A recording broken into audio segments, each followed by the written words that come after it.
What do you do on a rainy day on the Isle of Skye? Well, we went to the Skye Museum of Island Life. Step back in time to an old Highland village where 100 years ago or more, thatched cottages like these were very much a part of Highland scenery. But few are to be found here these days, so it's great that in 1965 the Skye Museum of Island Life opened to preserve a group of thatched cottages and to show how life was on the island at the end of the 19th century.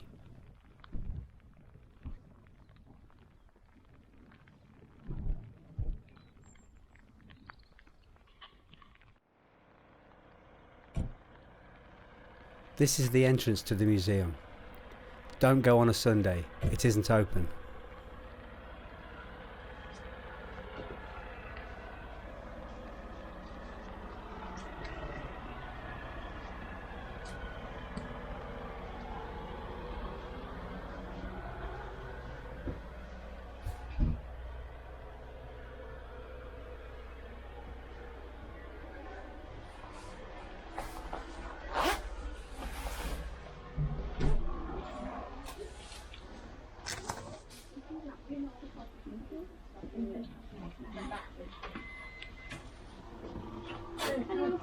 Please, Unusually, the first thing you come to is the gift shop, which is also where you pay the £6 entrance fee, and you can buy all manner of trinkets, Celtic jewellery, clothing and souvenirs.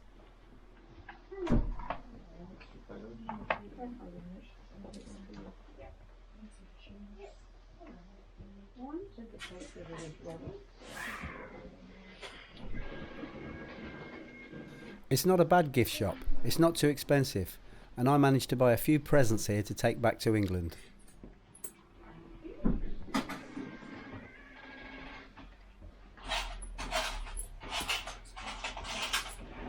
The first cottage to be opened to the public in 1965 was the dwelling house, or the old croft house, which dates back to the mid-19th century and is the largest of the buildings in the museum. The room to the right was the main room of the house and is where the family would have cooked, eaten and sat around. Food was cooked in cast iron pots hung over the flames of a peat fire which burned 24 hours a day. There would always be a Bible on the mantelpiece, and you could always find a set of bagpipes, a Jew's harp or a fiddle for family entertainment. A lamp like this would have burned fish oil before paraffin lamps were used, and I've got one which belonged to my Scottish granny. That's a gingerbread clock on the mantelpiece, and we've got one of those too, dating back to about 1880. All the plates were on display on the shelves of a dresser, just like my granny used to do. Just off the main room is the parents' bedroom. Here there is a box bed with a straw mattress and handmade linen sheets and blankets, which would have been spun in one of the local croft buildings. The curtains were woven by hand 200 years ago and dyed with red lichen, which they got from the nearby rocks.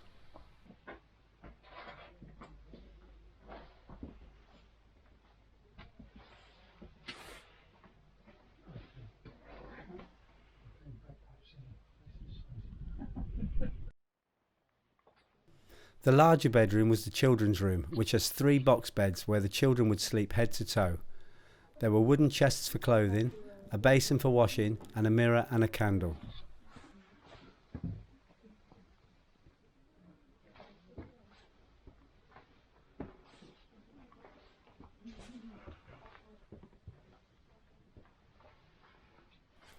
There's a desk there for reading and doing schoolwork, and an old prayer framed that has been embroidered. Look how thick the walls are, they're about 3 feet thick. In 1933, the Duke of York, who would later become King George VI, visited the croft house with his wife. On leaving the croft house, we walked across the path to the old smithy. That's a little information house, we're going there soon.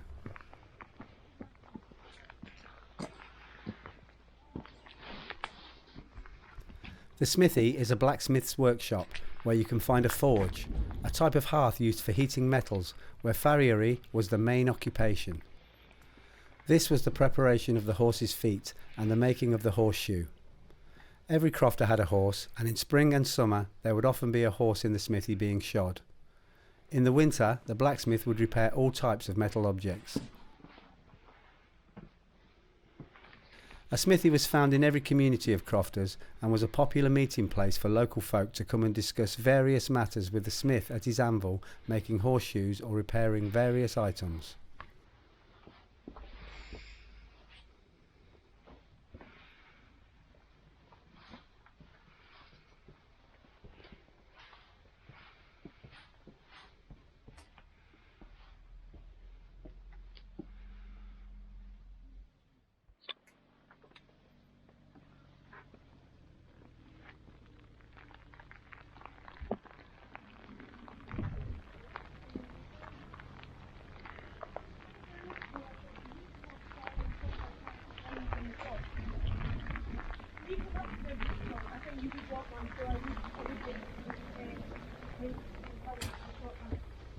The next house we went into was like a little museum with information pertaining to travel on the island, in particular the development of the local bus system.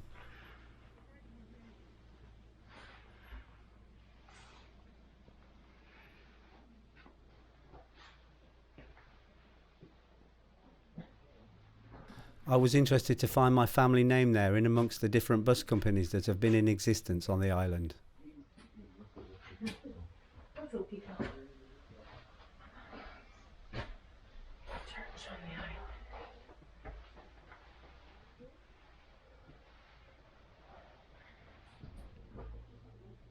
There's information on the importance of schools on the island and how they developed.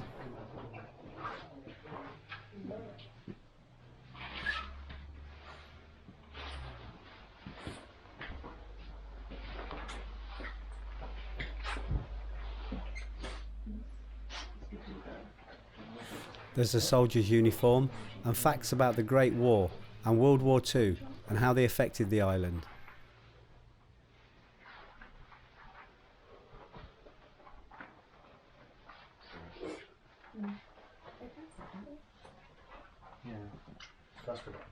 There are also examples of different rocks found on the island from different eras of the planet. Sorry, excuse me.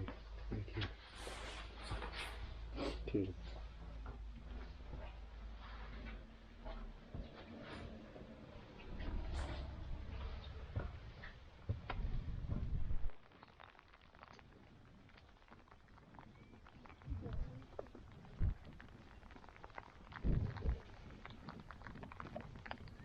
Next to the old smithy is the post office.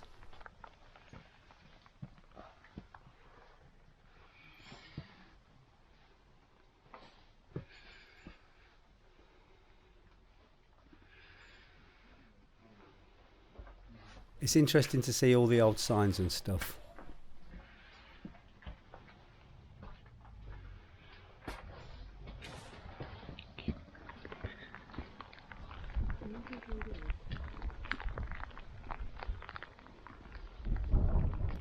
Next, we went into the weaver's house. This small cottage would have been a busy place with the weaver making tweed for all types of garments.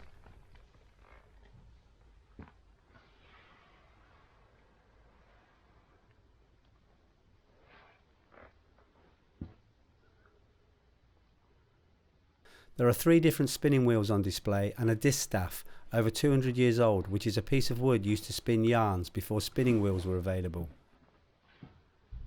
The hand loom you can see here is over 100 years old and was common before automatic looms came into existence.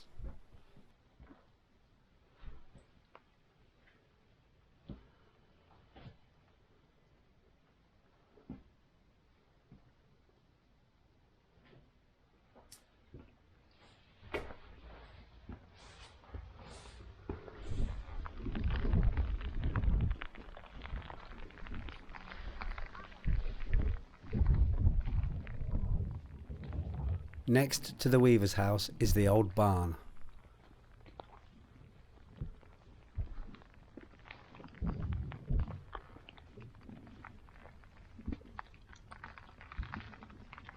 A croft is a small piece of land ranging from 1 to 50 acres or more, and back in the day crofting was done with horses and a variety of hand tools.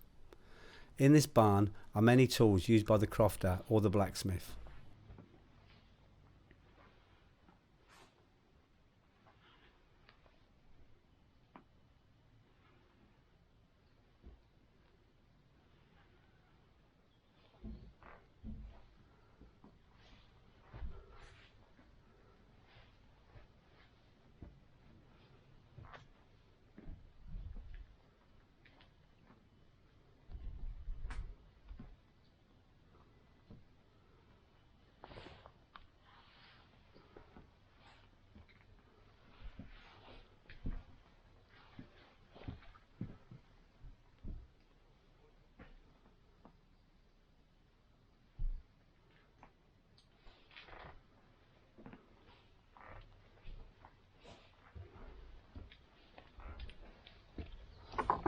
Back out into the rain, down the path past some old carts, we come to the old byre.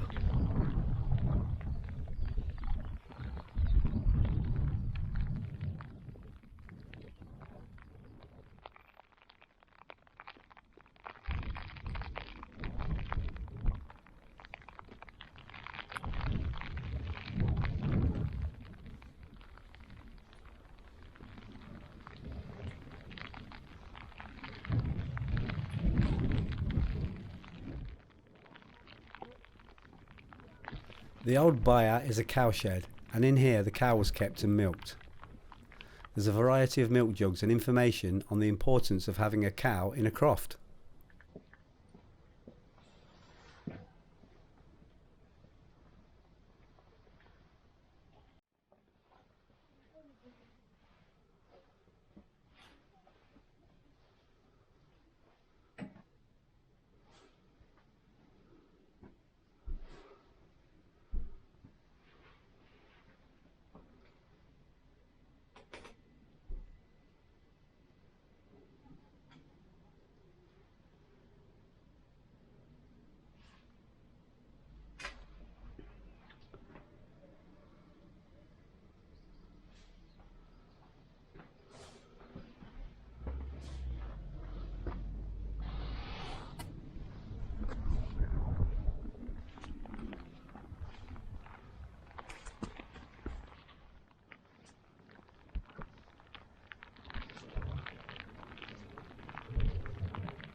The last building to explore is at the far end of the museum.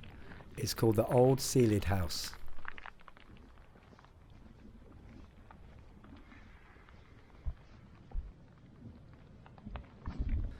This was a place where the people would gather to make their own entertainment.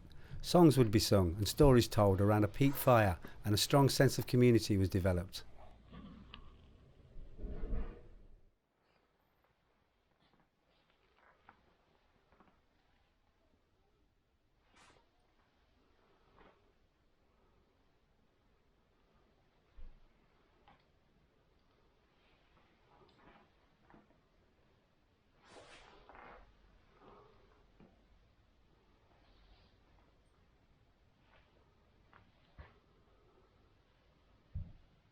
There's a timeline detailing the ancient history of Skye.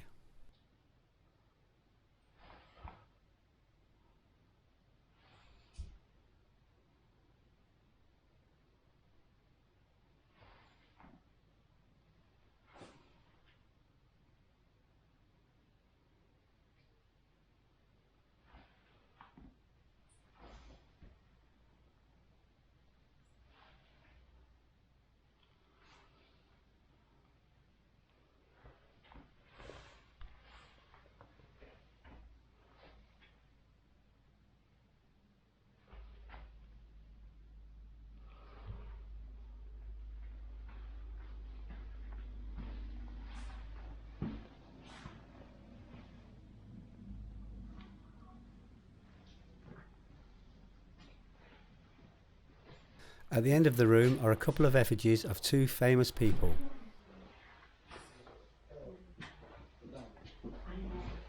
The first being Bonnie Prince Charlie, who landed on Skye trying to escape English forces after his defeat at the Battle of Culloden.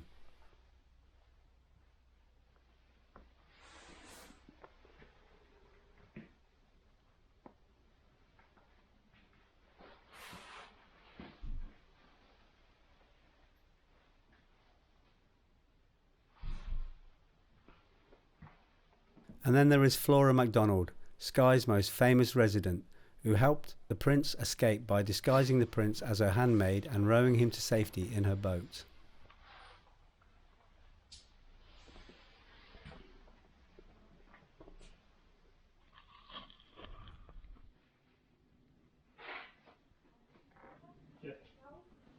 We're going to see Flora MacDonald's grave next.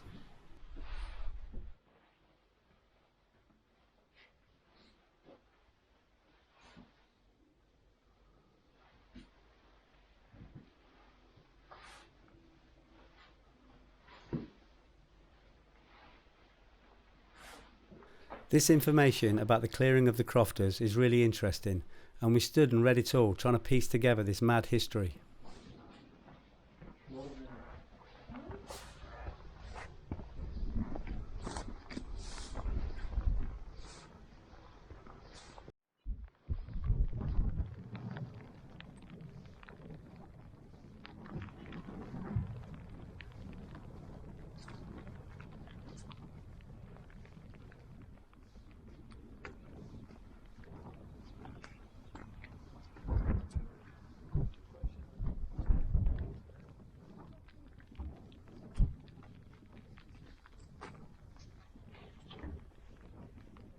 Back out once more, and we have seen everything, and it's time to get a coffee in the little shop across the way before making the short trip of a few hundred metres up to the graveyard to pay respects to the grave of Flora MacDonald, who is buried here.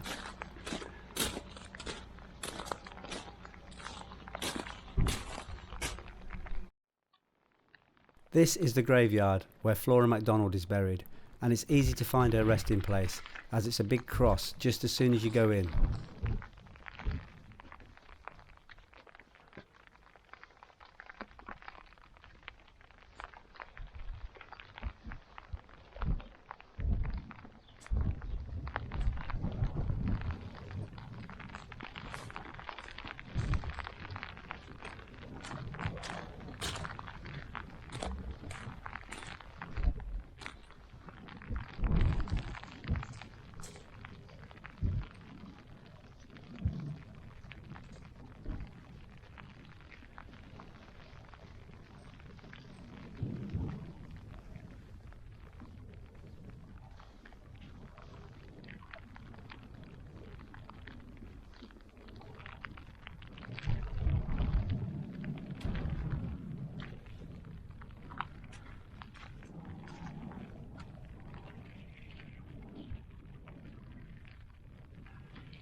I wasn't expecting much of the Skye Museum of Island Life, but all in all it's a great little place to visit, and maybe because of the rain we stayed there for 3 hours reading all the information, but you could whiz round in less than an hour if you were in a hurry. The Skye Museum of Island Life, well worth a visit.